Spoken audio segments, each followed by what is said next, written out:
আসসালামু আলাইকুম। আজকে আমাদের গল্প হলো অজানা কত রহস্য, পর্ব 1। এই গল্পের নায়কের নাম জিহাদ খান এবং নায়িকার নাম ইকরা ইসলাম।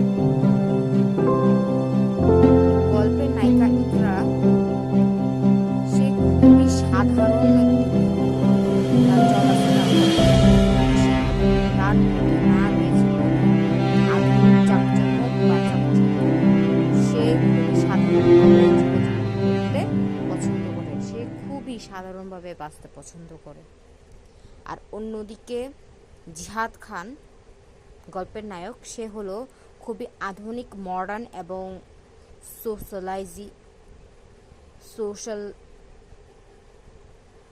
সব কিছু সে একদম আউটস্ট্যান্ডিংভাবে দেখে। সে বড়লোক পরিবারের ছেলে, কিন্তু গল্পের নায়িকা ইকরা, সে থাকে তার মামা মামির সাথে।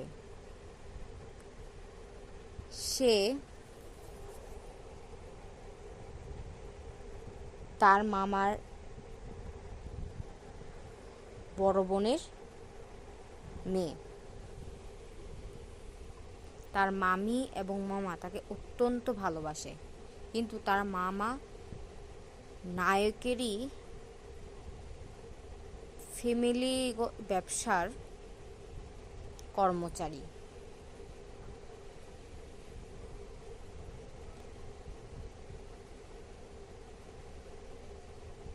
দুজনের জীবনের বৈশিষ্ট্য আলাদা।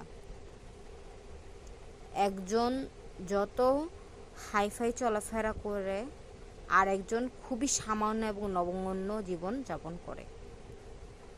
কিন্তু এখানে একটা রহস্য আছে। নায়িকা দেখতে যতই সাদাসিধে বা সাধারণ হোক না কেন, তার মধ্যে রয়েছে একটা অদ্ভুত প্রতিভা। আর তার এমন অনেক কিছু আছে যা তার পরিবারের বাইরে কেউ জানে না।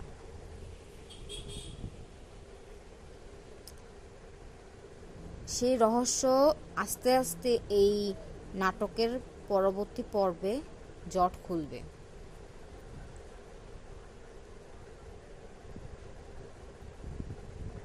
আজকের পর্ব শুরু হচ্ছে নায়িকার কলেজের ফাংশন থেকে। নায়িকা ইকরা, সে একটি কলেজের ফাংশন অ্যাটেন্ড করতে গেছে, কিন্তু সেখানে গিয়েই পড়ছে বেজায় মুশকিলে। কারণ সেখানে ওই কলেজেরই সিনিয়র ছিল গল্পের নায়ক জিহাদ। সে ওই কলেজের কালচার ফাংশনে পরিবেশটাকে একটু অন্যরকম করে নিয়েছে। গল্পের নায়ক এবং গল্পের নায়িকা দুজনকে একেবারেই সহ্য করতে পারে না। তখন ওখান থেকেই তাদের হলো প্রথম দেখা। নায়ক যেই না স্টেজে উঠতে যাবে, তখনই খেলো নায়িকা ইকরার সঙ্গে ধাক্কা, এবং ইকরা যেই সিঁড়ি থেকে পড়ে যেতে যাবে, তখনই গল্পের নায়ক জিহাদ তাকে চট করে ধরে ফেলে। পরে নায়িকার পোশাক আশাক এবং তার ভাব দেখে নায়ক বলে, গাইয়া ভূত, গাইয়া fool, you are absolutely unsmart girl, poor girl। আরও যত ইংরেজি ভাষায় গালিগালাজ আছে সব দিল। মেয়েটাকে যতভাবে অপমান করা যায় করলো। পরে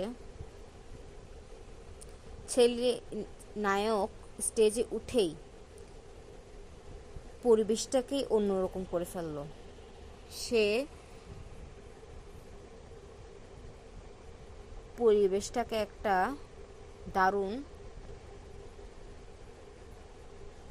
মেজামাজে করে ফেললো। সবাই সিট থেকে উঠে দাঁড়িয়ে নাচানাচি শুরু করে দিল।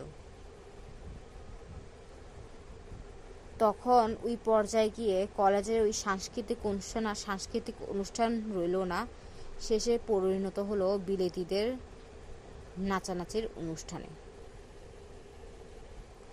গল্পের নায়িকা এ পর্যায়ে আমরা বুঝতে পারি যে নায়িকা খুবই ধর্মভীরু এবং ধার্মিক প্রকৃতির, পর্দাশীল, এবং নায়ক হলো খুবই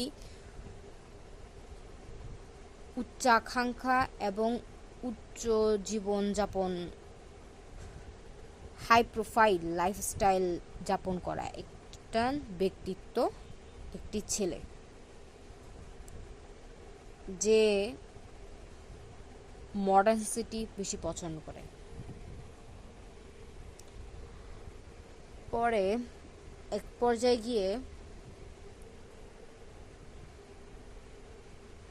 তাদের ফ্যাক্টরির কোনো একটা অনুষ্ঠানে গল্পের নায়কের দাদুর নায়িকা ইকরার সঙ্গে দেখা হয়। তখন তার মামা, তার মালিক অর্থাৎ নায়কের দাদু মোহাম্মদ আফজাল খান এর সঙ্গে দেখা করিয়ে দেয়। পরে নায়িকার কথাবার্তা, চলন এবং স্বভাব আচার দেখে নায়কের দাদু আফজাল খানের তাকে খুব পছন্দ হয় এবং সে ভাবে যে তার বড় নাতি অর্থাৎ জিহাদ খানের সঙ্গে সে এই মেয়ের বিয়ে দিবে। পরে এক পর্যায়ে নায়কের দাদু জানতে পারে যে গল্পের নায়িকা ইকরার সঙ্গে তার বড় নাতি জিহাদের মোটেও ভালো সম্পর্ক নেই, তাদের সম্পর্ক ধরতে গেলে আদায় আর কাঁচকলায়। তাও সে ভাবে যে তাদের বিয়েটা দিবে। পরে সে এই পর্যায়ে আমরা জানতে পারি যে নায়কের তার ফ্যামিলির সঙ্গে কিছুটা দূরত্ব রয়েছে। কারণটা বোধহয়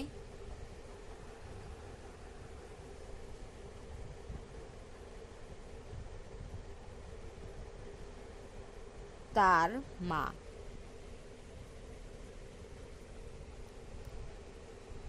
তার মাকে বাড়ির লোকেরা তাড়িয়ে দিয়েছিল, যার কারণে ছোটবেলা থেকে এই গল্পের নায়ক জিহাদ খান তার মাকে পায়নি, মায়ের আদর ভালোবাসা ছাড়াই বড় হয়েছে।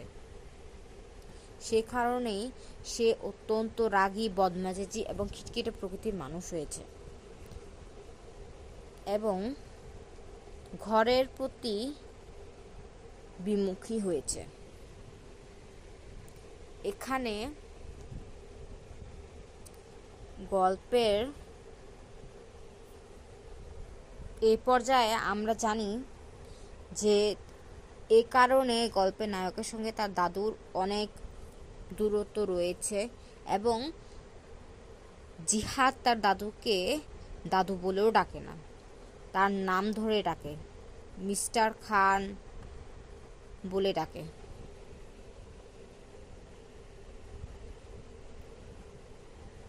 এবং তার বাবার সঙ্গেও তার কোনো ভালো সম্পর্ক নেই, সে তার বাবাকে নাম ধরে ডাকে মিস্টার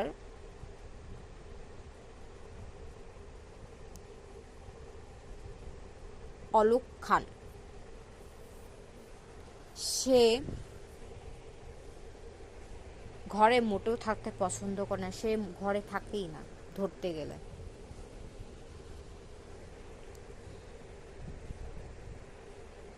এই করে বাড়িতে তাদের তুমুল অশান্তি। বাড়ির বড় ছেলে সে থাকে না ঘরে।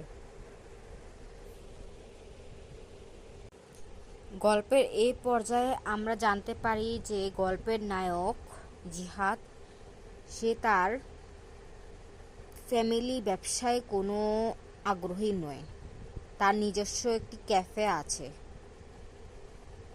ক্যাফেটা খুলেছে সে তার মায়ের জন্য, মায়ের নামে। এই ক্যাফেতে সে তার মায়ের জন্য সর্বোচ্চ সম্মান ও সর্বোচ্চ স্থান রেখেছে।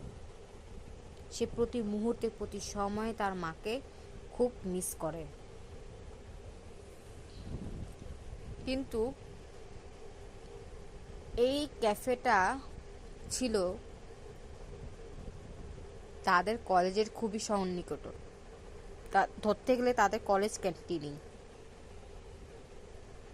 সেজন্য ওই ক্যাফে নিয়েই গল্পের নায়িকা ইকরার সঙ্গে নায়ক জিহাদের খুব একটা রেষারেষি চলে। এমন একটা পর্যায়ে চলে যায় যে তার মায়ের নামে খোলা ক্যাফেটাকে বন্ধ করতে হয়। পরে আবার অবশ্য তাকে জেলেও যেতে হয়, কিন্তু তাকে আবার ইকরাই জেল থেকে ছাড়িয়ে আনে। গল্পের নায়কের দাদু নাতির এই ক্যাফে খোলাটা মোটেও পছন্দ করে না। সে তীব্র নিন্দা এবং বিরোধিতা করে। যখন তার দাদুর কাছে খবরটা যায় যে ইকরা তার নাতির ক্যাফে বন্ধ করিয়ে দিয়েছে, সে বেজায় খুশি হয় এবং সে ভেবে নেয় একেই তার নাত বউ করে নিয়ে আসবে। যেমন ভাবা তেমন কাজ। নায়কের দাদু নায়িকার মামাকে বিয়ের প্রস্তাব দেয় এবং যেহেতু নায়িকার মামা ছিল সেই মালিকের একজন সামান্য কর্মচারী, সেই হিসেবে সে তার মামা আর না করতে পারে না, বিয়েতে রাজি হয়। কিন্তু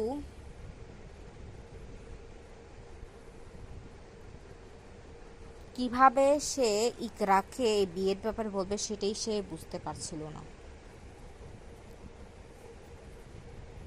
কিন্তু ইকরা ছিল খুবই বুদ্ধিমান মেয়ে, তাকে কিছু বলতে হয়নি। সে নিজে থেকে বুঝতে পেরেছিল যে আফজাল খান তার নাতির জন্য তার বিয়ের প্রস্তাব রেখেছে। কিন্তু এখানে একটা রহস্য। ইকরা জানতো না যে জিহাদ খানই আফজাল খানের নিজের বড় নাতি, এবং জানতো না যে তার জন্যই বিয়ের প্রস্তাব এসেছে তার কাছে। সে কোনো কিছু না ভেবে তার মামার সম্মান রক্ষার্থে বিয়েতে হ্যাঁ করে দেয়। কিন্তু সেও মনে মনে সংশয় ছিল যে ছেলেটি না জানি কেমন হবে, তার চলাফেরা তার জীবনযাপন না জানি কেমন হয়। পরে দেখতে দেখতে বিয়ের দিন চলে এলো। সঠিক সময় বিয়ের তোড়জোড়ও শুরু হলো। নায়ক রেডি হয়ে বিয়ে করতে যাচ্ছিল, কিন্তু ঠিক সেই মুহূর্তে যখনই দেখে নায়িকাকে যে তার সঙ্গে তার বিয়ে ঠিক হয়েছে, তখনই সে লাফ দিয়ে ওঠে এবং বলে সে বিয়ে করবে না, এবং নায়িকাও বলে যে সে বিয়ে করবে না। পরে দুই ফ্যামিলির জোড়াজুড়িতে তারা একে অপরকে বিয়ে করতে বাধ্য হয়। বিয়ের পর শুরু হয় আসল যন্ত্রণা। নায়ক বারবার বলেছে যে এ বিয়েটা সে কোনোভাবেই সিরিয়াসলি নিচ্ছে না। সে কোনোভাবেই এ বিয়েটা মানবে না। এ বিয়ের দিকে সে এক পাও বাড়াবে না। এ বিয়েটাকে সফল বিয়ে হিসেবে সে কখনোই মান্যতা দিবে না।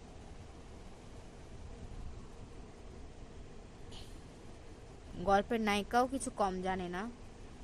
সেও ছিল এক প্রকার ঘাড়ার এবং জেদি টাইপের। সে কখনো ভাবতে পারেনি যে জিহাদের মতন একজন উচ্ছৃঙ্খল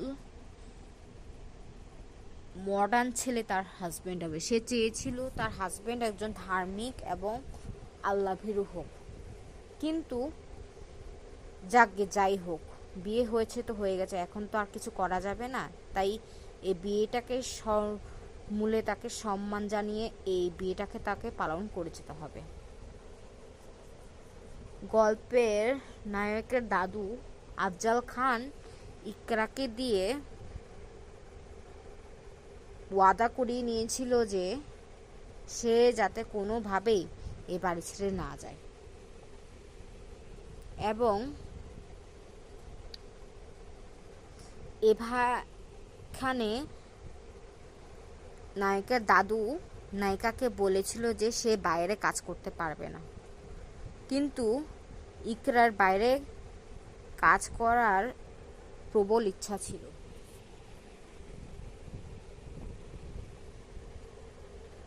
কিন্তু তাদের পারিবারিক পূর্ব ইতিহাসের কারণে তার কাজ করা নিয়ে ভীষণ আপত্তি ছিল আফজাল খানের। গল্পে নায়কের মাও নাকি কাজ করতে চেয়েছিল এবং সেই কারণে নাকি তাকে বাড়ি থেকে বের করে দেওয়া হয়েছিল।